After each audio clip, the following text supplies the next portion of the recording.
doing, yeah. Oh yeah, really got me now. Let me so I get you back. Hey, you really got that, really got that. Señoras y señores, bienvenidos a mi canal. Hoy está con nosotros uno de los mejores guitarristas del rock del mundo. Ha trabajado junto a grandes artistas de renombre como Jeff Scott Soto, cantante de Yngwie y Malmsteen, y también conocido por ser la voz en la película Rockstar con Mark Wahlberg y Jennifer Aniston. En los años 80 firmó contrato con CBS Records con la banda de hard rock Bo Nasty, donde tocó junto al baterista Mike Terrana, músico que después tocó junto a Yngwie Malmsteen y Tony McAlpine. También tocó junto a Psychotic Symphony con su hermano, trabajó para grandes artistas como Paul Stanley de Kiss, Sammy Hagar de Van Halen, Johnny Van Sant de Leonard Skinner, John Wetton. También trabajó para las bandas sonoras de las películas Bad Channels y Thelma and Louise.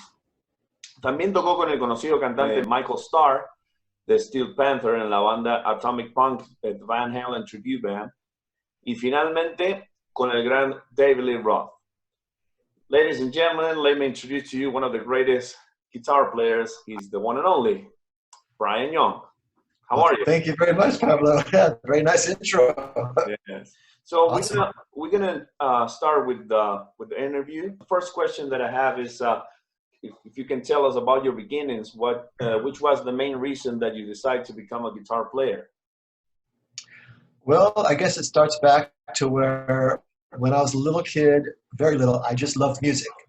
My whole family, my mom and dad, my dad played classical guitar, my mother played the piano and the organ in church, and they were big. My dad had a lot of Beatles records, Elvis Presley, Little Richard, a lot of rock and roll from the 50s. So I was born in '64, so by the time I was 3 or 4, I'd already heard the Beatles and Elvis. So I loved listening to music, and it wasn't until 4th grade that I started playing trumpet. And I played trumpet in 4th and 5th grade in the school band. And but then around 1976, I heard Kiss.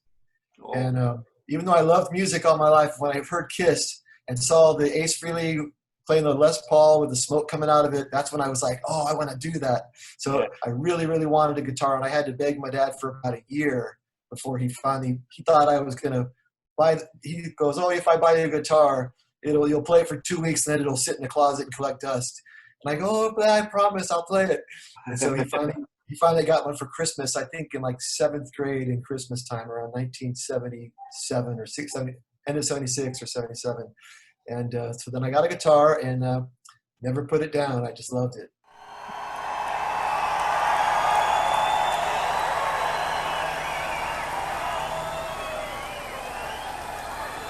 Sometimes your baby needs something to keep you cool. Yes, you do. Sometimes your baby needs something to keep you cool. And look out now, Diamond, they've got something for you. Yes, I do. I'm Russian man, baby, show me where passing by.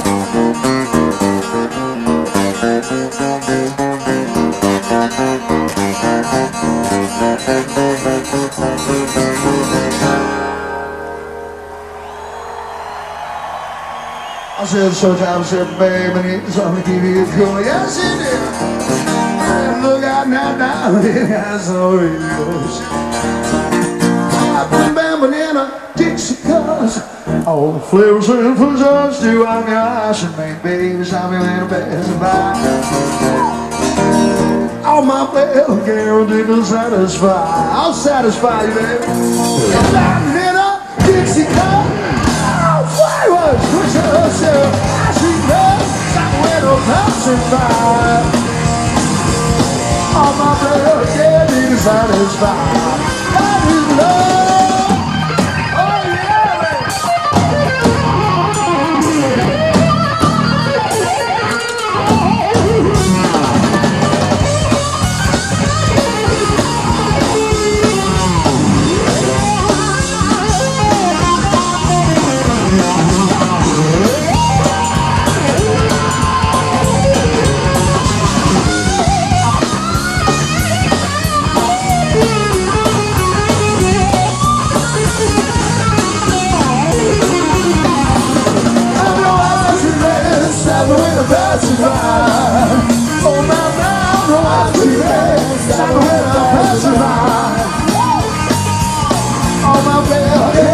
satisfied.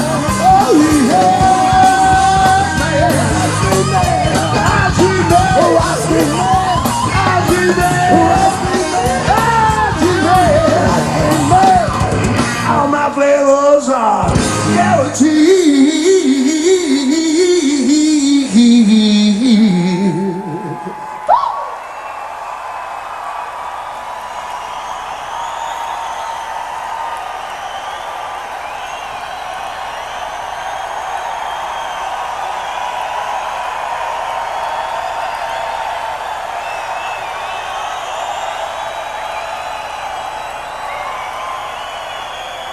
Just satisfied.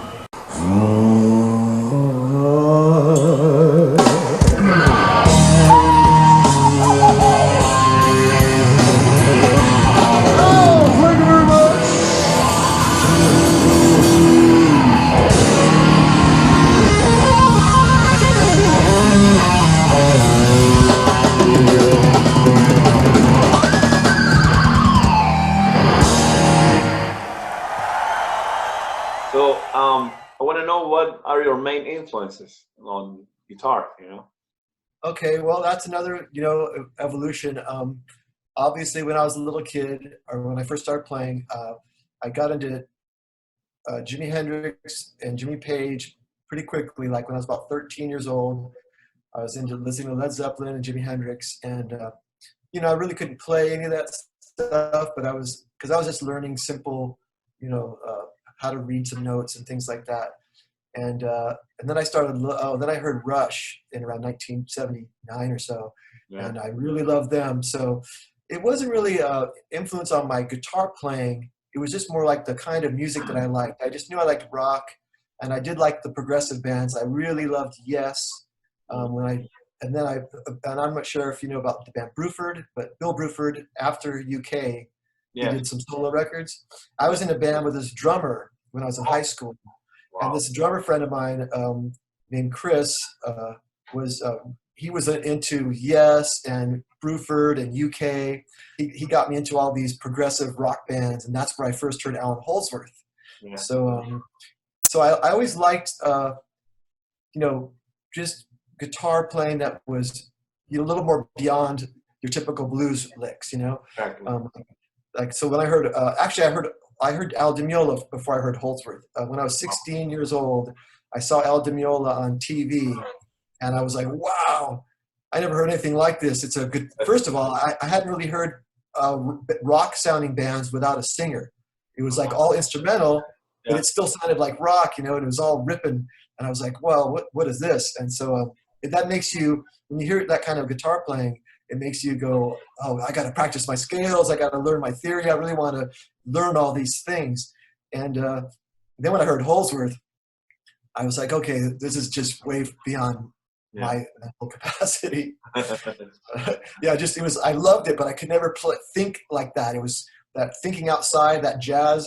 I tried to play jazz stuff, but I was a rock guy, and I tried to play jazz, but I just couldn't. I loved listening to it, but I never could play it. It just felt weird when I tried to play jazz notes. They just didn't sound like me. So the next question is, if you when was the year that you were a student at the GIT, and how was your experience going there? Okay, that was after I graduated high school in 1982. And a very good friend of mine named Bob Marshallak, he told me that there's a school called Guitar Institute of Technology, and it's just, you play guitar all day and learn all. So we took a drive, and we drove down to Hollywood. Now we walked around in the school and looked at it, and I'm just like, oh my God, there's just all these guitar players and the drummers and bass players and just music all day long. And so we got very excited about it, and we moved to Hollywood and went to the school, and we moved in together. And so I went there in March of '83 until March of '84. It was a one-year course. And during that time, I really learned a lot of music theory. Basically, I kind of learned what I was doing was called. I already could play, and I was pretty good at the time, but I didn't really know a lot of theory. So it was kind of like, oh, now I'm knowing what this is called. I know what these scales are. You know, I was playing the scales by ear, but I didn't really know the theory behind them.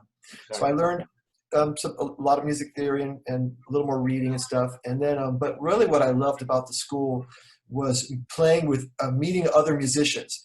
All because most of the people there were very serious, very dedicated, and they were. So it was a really fun experience to be around a lot of other really good musicians who all they wanted to do was practice and jam and play. And then watching people like Jeff Berlin on bass and Scott Henderson. Scott Henderson was my private tutor. So once a week I got to take a lesson from Scott Henderson. So yeah, so that was pretty cool. So it was like to see professionals right there next to you. Was a really cool experience, and getting to meet a lot of musicians. So it really gave me a lot of determination and just it made me want to just made me want to advance and practice a lot.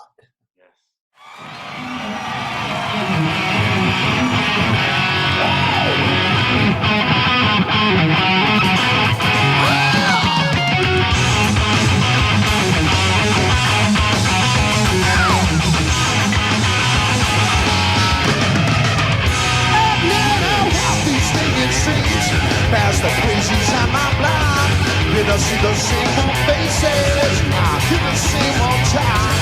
Man, I'm judging by the latest, I'm breaking this routine.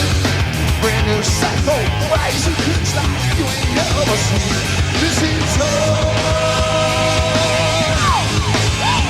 This is ABC. Little world of love. Only when I know we don't worry about tomorrow. They will take our beats by walls. Cause what you thought was nothing turns out something after all.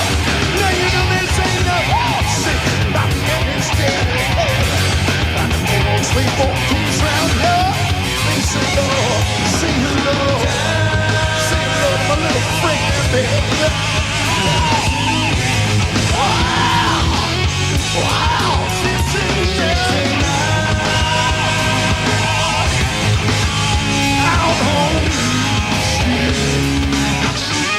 Alright, couple number 2, you're on the dance floor.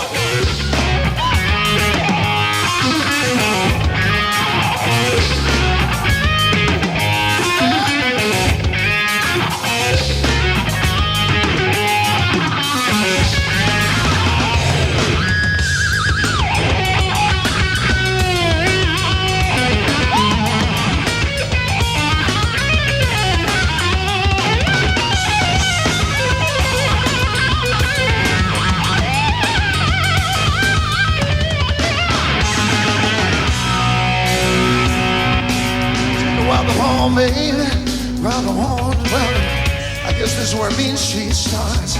Welcome to the Big Apple. Take a little bite, honey. Take a little bite. Take a little bite. Help them out with a little music, baby.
Okay, I was in that band called Bo Nasty.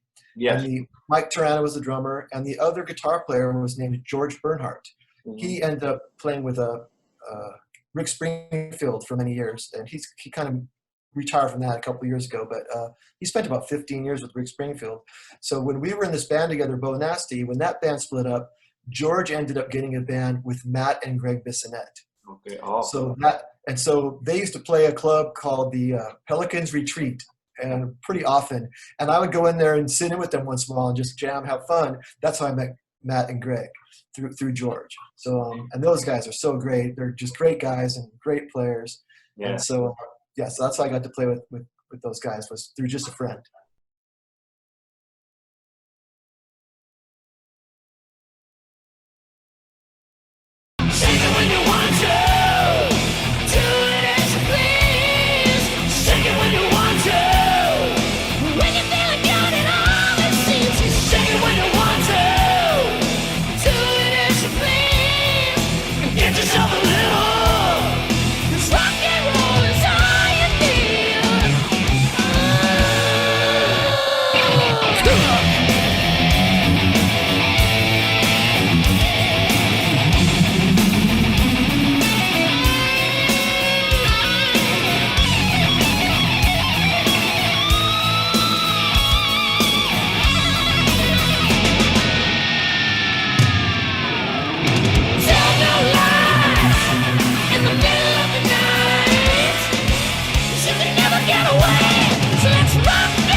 How was your experience playing with Beau Nasty and actually signing for a major label like CBS? Well, it was a little disappointing for me. It's, you know how everyone's dream is to get if you're in a rock band in the 80s in Los Angeles, it's all about getting a record deal. Yeah. And I guess the problem for me at that time period was I was getting more into like kind of alternative style music in the late 80s, like Soundgarden and Jane's Addiction and those kind of bands. Mm-hmm. And then this band that I was working with gets the record deal, but it was very like, still had that 80s hair band kind of sound.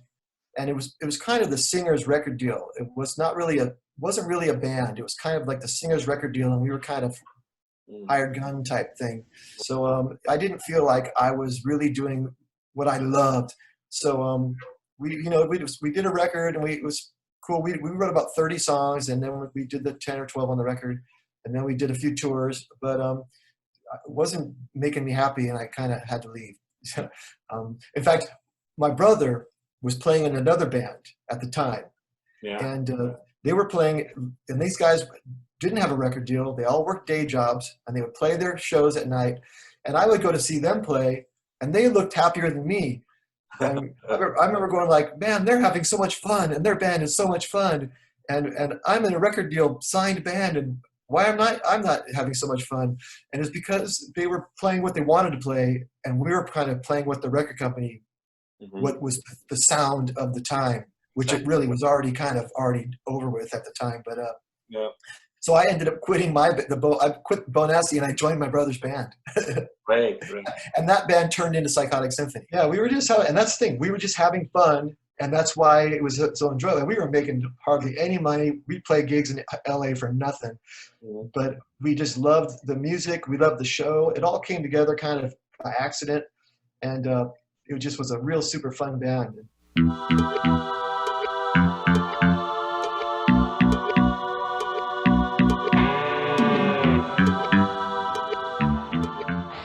Is it true there is a song of Psychotic Symphony in the movie Bad Channels? Yes, 2 songs. 2 songs. Yeah. Okay, the song Oh no, 3 songs.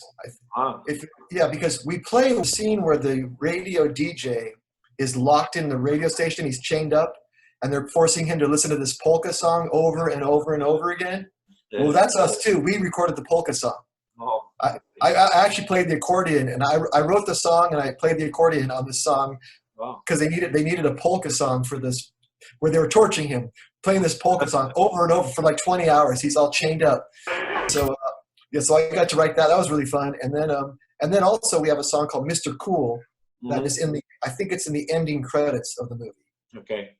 Yeah, so there's 3 songs of ours, but 2 of our Psychotic Symphony, the polka song, we went under the name Ukuleleans, which was a side band. So it looks like we're a different band, but it's the same people. It's the same band. Yeah. Cool. Very cool. And can you tell us how you the story of Sammy Hagar's song "Dangerous Curves"? Yeah, that was basically. I used to do some session work with Jesse Harms, who is Sammy's keyboard player, and he just would call me up and say, "Hey, can you play some guitar on this or that?" And I just go there once in a while to he had a home studio, and I'd record just session stuff with him. And that was just one of the songs that I did with them. Sammy Hagar wrote it, and then I put guitar on it. And then after Sammy Hagar did the vocals, I didn't even meet Sammy at the time, but I asked Jesse if I could have a copy of the song, and he asked Sammy Hagar if it's okay, and I said yeah, and he gave me a copy, so I had that on tape. And they were going to pitch it for that movie Thelma and Louise, but I guess it was too late.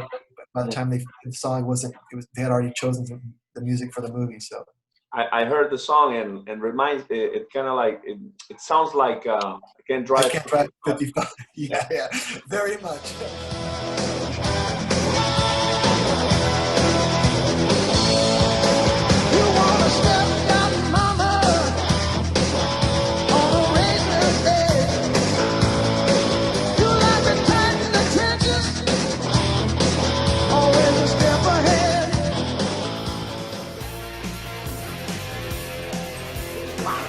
Watch where you're going.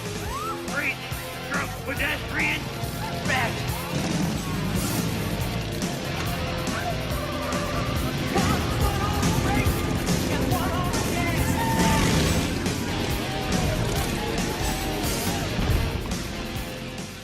That was the time that you started doing like many session works, and how you end up playing with all these famous artists, you know? Yeah, that all happened because of one session. Rick Phillips, who now plays with Styx, he's been with the Styx for, I don't know, almost 20 years probably. He was in the Babies back in the late 70s. Remember that band Babies? Yes. With John Waite? So Ricky Phillips was the bass player. And how did this happen? I got a phone call from this drummer to do a session, and the singer was Fergie Frederiksen from Toto, who's deceased now, rest in peace, and Ricky Phillips on the bass. And so I went and recorded this song, and then Ricky asked me for my phone number, and I gave it to him. And about a week later, he called me up and he said that there was a session that the guitar player that they normally used, there was a producer, and they always use the same guy, and he was out of the country for something. And so he said, would I fill in on the session? And I did it. And the producer liked my playing, got my phone number, and then I became his first call guy for like 2 years. I was working with him. I was doing about 2 songs a week with this producer, and that lasted until he ended up getting another guitar player that wrote with him from Survivor, and that guy didn't want to hire a guitar player because he played guitar, so they stopped hiring me. But so through that, Kurt Como was the producer. He worked on Kiss, Psycho Circus, I think, and some Guns N' Roses stuff on Chinese Democracy. And so through him, I got to record with Eddie Money, Paul Stanley. I got to work with John Wetton. And that's the stuff I wish I had a recording of, Like, I don't even remember how these songs sounded. This was 30 years ago. How you end up playing with your idol, Paul Stanley? How was that experience? Okay, it was that same session. It was the same producer, Kurt Como. He was. It was a while went by where I didn't work with him, and I ran into him at the supermarket one day, and he goes, "Hey, I'm working with Paul Stanley," and I just said, "Oh, Kurt, you got to get me in on that session, please," because I just was like, "Oh, Kiss," and sure enough, he gave me a call, and I got to go and record on the song. I might have done a couple songs with him, but once again, I don't got recordings of that stuff. But it was pretty neat to sit there with Paul Stanley, and we actually wrote a song together, but it didn't get on the record. Hey, if you don't know this song, you might as well just leave right now.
Playing with the Atomic Punks, with the Van Halen tribute band? Yeah, 1999. I was working with Ralph Saenz, the singer who's goes by Michael Starr now in Steel Panther. Steel Panther, yeah. So I was working with him and some other cover band stuff, just making a living with this thing. And he was doing the Atomic Punks, and then their guitar player got hired by David Lee Roth, and so he called me up and said, "Hey, can you fill in for?" I think it was originally supposed to be 3 or 4 months, but it ended up being 3 years. So I just, I learned the set, started playing with them, and we were playing 2 nights a week for about 3 years, and we played a lot of our catalog was like 40 or more Van Halen songs. We played many songs that they never even played live. We would do like Loss of Control and some of the very obscure songs. So it was really fun. So when I got called to do the David Lee Roth audition, I already had been playing those songs for 3 years. So I really was as ready as could be to walk into that. Wow. Give it up for Brian Young here tonight for you.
question for me, you know, is how you end up playing with David Lee Roth, you know, it's like amazing. It was because of that band. I was playing, I didn't know this at the time, but I played a show, and Dave's manager was at this show that I played in Santa Monica at a real little dive place too. It was one of the smallest places we play. And I didn't know about this, but you know, it wasn't until 6 months later when I get a phone call, and it was Dave's manager. He said, "Hey, I saw you play with the Atomic Punks about 6 months ago at this club. I think it was called Scruffy O'Shea. Or no, I think it was called 14 Below. It was a place in Santa Monica." And he just said, Dave's got a couple, I guess they had fired the guitar player. And he says, Dave has a couple shows booked. It was only like two festivals. And he said, "Would you be interested in playing?" And I said, "Absolutely." So I drove down and jammed with Ray Luzier and James LoMenzo, the drummer and bass player, and went through a few songs. But that was just in front of the manager. And he said, "You sound great. I'd like to hire you, but Dave's got to see you." And I said, "Okay." So a few days later, we did it again and Dave came down this time, and I played like 5 songs. And then Dave just shook my hand and said, "Looking forward to playing some shows with you." And I was like, "Okay, cool." So it was originally going to be 2 shows. And then about a month later, I get a phone call from the manager. He says, "Hey man, we're going on tour with Sammy Hagar." Wow. And that turned in, and that turned into, ended up being 6 years I got to play with Dave. Yeah. So that was really, really great. In 1985, David Lee Roth was asked to remove himself from his band, Van Halen. That request came from his bandmates, Eddie, Alex, and Michael. Or did it? I bailed in true American fashion. Years later, with sagging record sales and nowhere else to go, Dave did the unthinkable. He joined forces with his Van Halen replacement, Sammy Hagar. Sometime earlier, Van Halen had thrown Hagar out, requesting that he never return. We had a big yelling match, and it was like, well, if I was to yell and kick your ass. Can 2 sacked singers share a stage without driving each other crazy? I mean, these guys f***ing hate each other. I don't have to go out there and try to, show everybody that I'm a big star. Sammy Hagar is upset with me because he knows I'm better than he is. Join us now as we look back on their glory days in Van Halen. We had no idea where we were going and no idea whatsoever how it would all just snowball. Van Halen is a very special band. We are very special together, and there's nothing more than that. Their 10-year-long trash-talking rivalry. There's nobody who can take my place in that band. David Lee Roth was the enemy. Period. And the tour that no one ever dreamed would happen. I think the less we see of each other is probably the better. Sam throws a party. I am the party. This is the Sammy and Dave Show, life after Van Halen. Showtime. And yeah, I went to that show in 2002 in West Palm Beach. I saw okay. Was Dave wearing all gold at that show? I still have the ticket. Yes. All right, cool. Do you remember? Was Dave wearing? What show? West Palm was Dave wearing all gold outfit? Do you remember? Yes. I have that. I think I have that show on video. Oh, really? Yeah, oh, I think so. That's awesome. Yeah, it was like, I saw, the first thing that I saw was Sammy Hagar's show, with Michael Anthony and everything, and I love it. It was great. But when you guys come up to the stage, I was like jaw drop. I was like, I couldn't believe it. It was like, when the show ended, I was like in shock. Actually in shock. I never heard so much talent, of all of you, the drummer, the bass player, your guitar playing. It was like insane. And the sound of your guitar sounds like, the Eddie Van Halen, like the 1979, 80, That's what I was trying to get, yeah. Wow, it was unreal. That 2002 was my first year with Dave, and it was my favorite because, first of all, of course, it was because it's brand new and exciting, but also it was the set list was the most heaviest set list. And then every year, as it changed, it would get lighter and lighter to where, we were playing Atomic Punk and I'm the One and all this, really cool stuff, Dead or Alive. And so it was so fun. And then it was me and James and Ray. But then the second year, in 2003, Dave added a rhythm guitar. So that was kind of weird because Van Halen doesn't have rhythm, so it kind of didn't sound right. And then a year after that, who left first? James left with bass to go to Black Label Society with Zakk Wylde, and then we got Todd Jensen. So that was a different bass player. And then Ray left, and we got to go with Army of Anyone, and then we got Jimmy DeGrasso. So the band kept changing. So it seemed like there was like the first year was the most solid because James and Ray had been with Dave for a few years. Okay. So when I joined, it was like so after that, Dave kept changing the set list and musicians were changing. So it seemed to kind of, it just never stayed as one thing. Mm-hmm. So the first year was like, and like I said, the set list was so good the first year.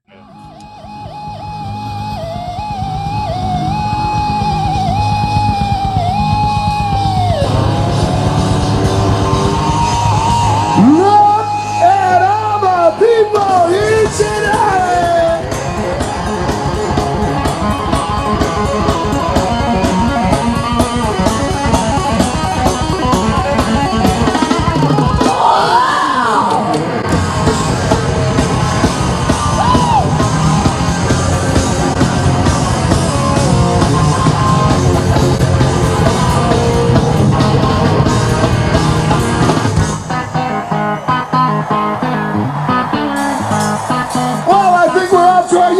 Flying Starr, can you hear me everywhere in the building here?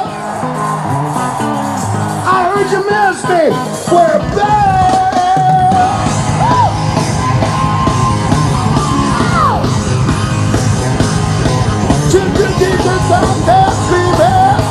Don't you see? Don't want to be now uptown flow. Maybe I ain't your good hell. Teacher says I'm doing well. Need to take me out the car. I think of all the education that I've been. What education? I bet my hard work was never quite like this. Wow.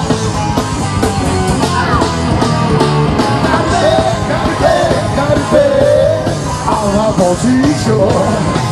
Oh, bad, so bad. I'm gonna teach you.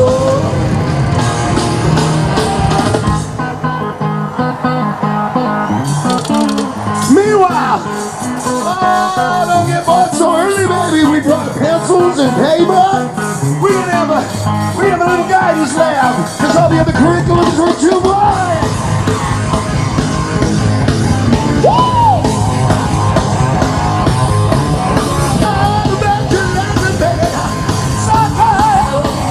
When I know about that school, little girl from Cherry Lawn to be reasonable.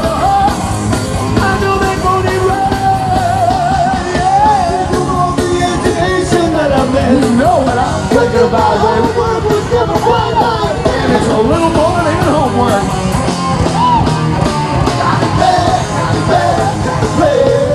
Well, I won't teach you. Wow. Bad, so bad. I'm gonna teach you. Wow. Get up.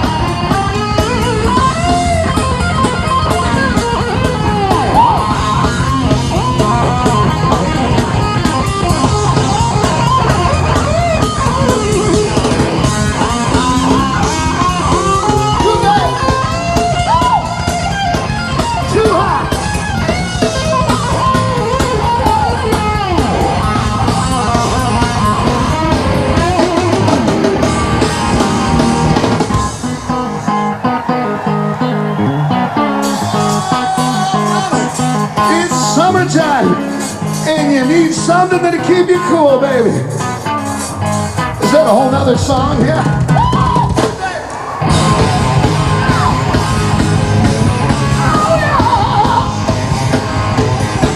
Got it bad. I'm gonna teach you.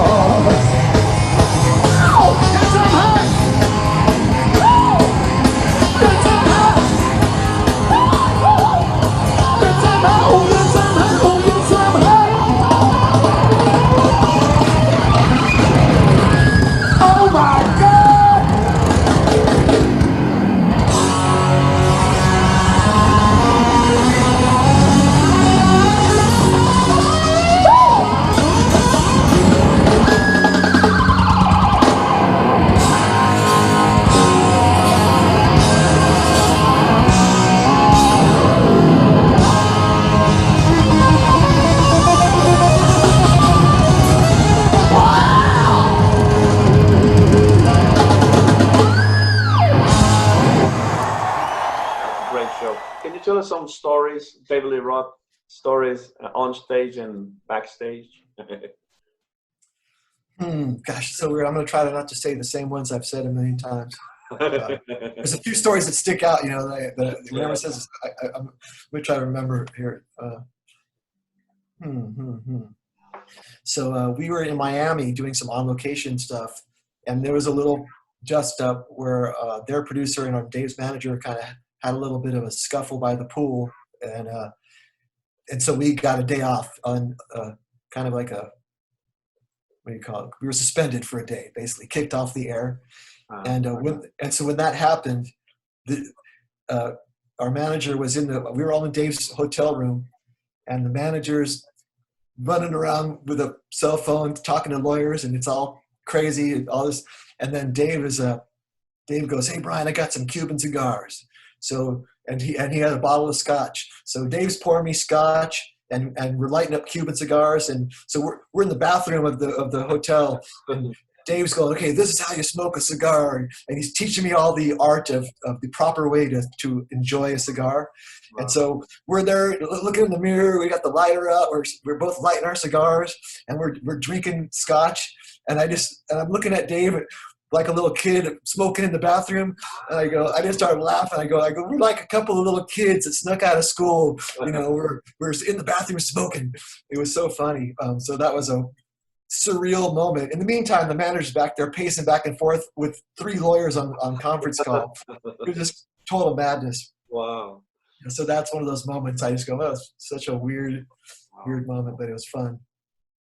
I know that you have a lot of guitars. Like you have like 10 Gibson Les Pauls, like 6 Explorers, 3 Flying Bs, and many guitars.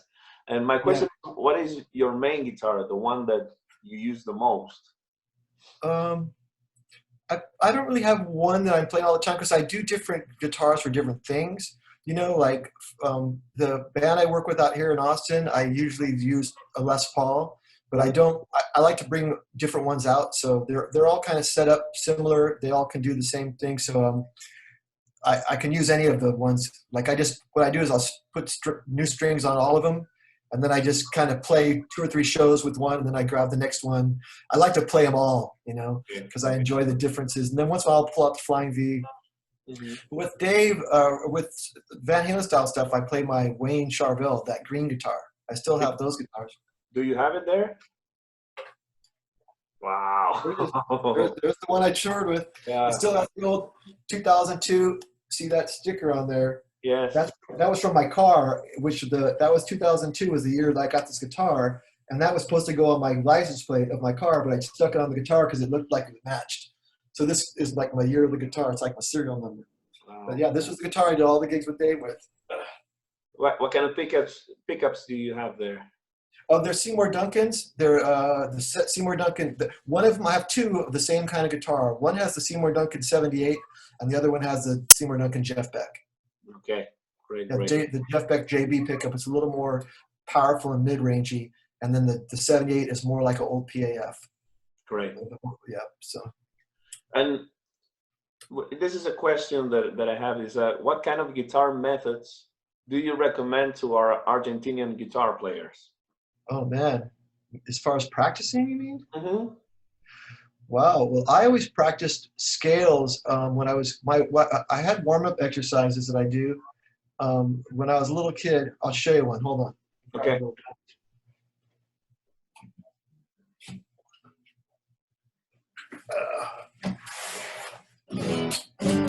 This is just like a little exercise. I'll try to get to where you can see it.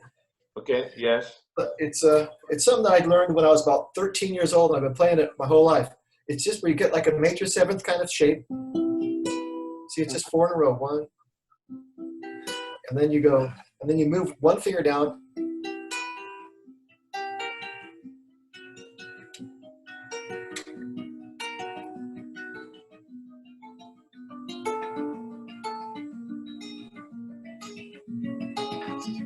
You all the way down to the bottom, and you go back up.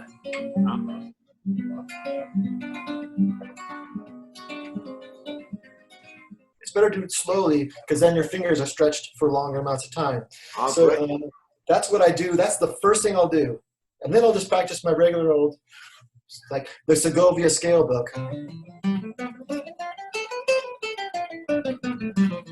I'll do that one 7 times then.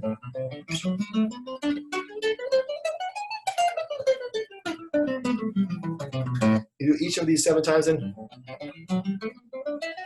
So it's like, it's a whole, to go from C major to A melodic minor, G major to E melodic minor, D major to B melodic minor, and A major, and to F sharp melodic minor. And so, hold on, I'll put this back. So, so what I would normally do is I would do my stretching exercise for just about 2 minutes or so. Then I would play through each of those scales 7 times a piece. That's what the book said. I was always like, okay, Segovia says, you know. And so, and like I said, I was doing those. I've been doing those same scales. In fact, I've had that guitar, that's an old Applause, the cheap version of the Ovation. I got that guitar in 1985 or 86, and I've been using that as my scale guitar for 35 years. Wow. And also, I like to play my scales on the nylon string because it's a wider neck. It's a little more difficult, you know, to play on. So I usually would do about a half hour of scales. Then I play my electric guitar. Ah, great. Because then your fingers are all nice and warmed up, and it gives them a lot of strength. After playing the nylon string for a half hour, you pick up your electric, and the strings just feel like butter, you know. Exactly. So, what is your plans for the future? This is actually the last question of this interview. So, I would like to know. Obviously, we have this virus that is awful. It's a very awful thing for the world. But you know, I was wondering what you're going to do. What are your plans? You know, recording or playing live? But now I've done some recording. A few people around the world are sending me like music to play guitar solos on their songs. So I've done a few kind of online session work now that we're all kind of trapped at home. And and my band out here is doing an occasional show. We're doing about 1 show a week. We've done a couple of live streams, but it's very hard now because the rules keep changing. So when a show gets booked, every day things change, and you don't even know the day of the show. Is it still on? You know, so it's kind of it's very nerve-wracking. Yeah, it's true. Bueno, esto ha sido todo, amigos. Ha sido la verdad que un honor muy grande poder hablar con Brian y que él nos haya compartido sus historias con todas las bandas que él ha tocado. Así que ha sido un verdadero placer y aparte de algo único en Argentina, porque la verdad que es la primera que estamos entrevistando a alguien que ha tocado con grandes artistas y él es un gran artista, un gran guitarrista. So thank you for everything, Brian. It was a pleasure. And thank you very much. We keep in touch. Okay, that sounds good, Pablo. Thank you very much. Bye. See you later. Bye. Bye-bye.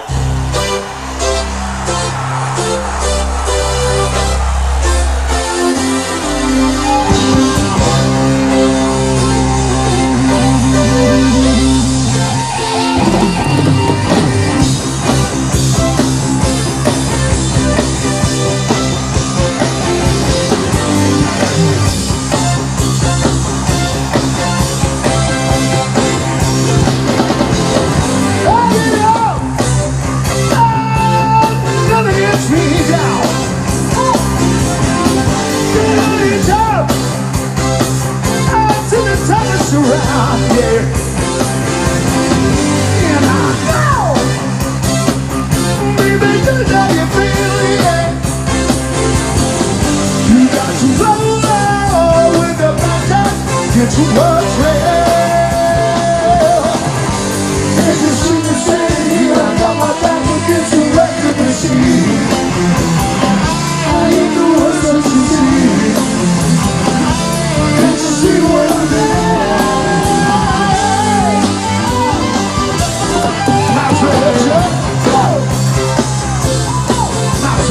Jump. Come on, mama, jump.